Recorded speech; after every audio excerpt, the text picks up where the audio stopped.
سحری کے وقت اللہ کا ایک نام لینے سے آپ کے رزق میں بہت زیادہ اضافہ ہو سکتا ہے اور بہت سے لوگ اس چیز سے فائدہ اٹھا سکتے ہیں اگر آپ کا یقین کامل ہو تو۔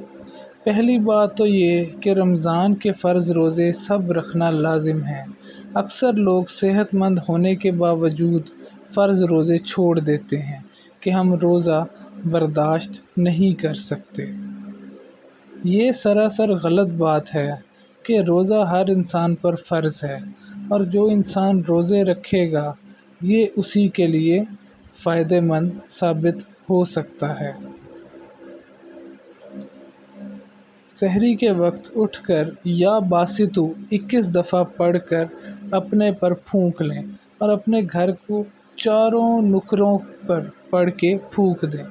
انشاءاللہ تعالی اللہ کے فضل و کرم سے رزق کی فراوانی ہو جائے گی اور آپ کو پتہ بھی نہیں لگے گا کہ رزق کہاں کہاں سے آپ کو مل رہا ہے۔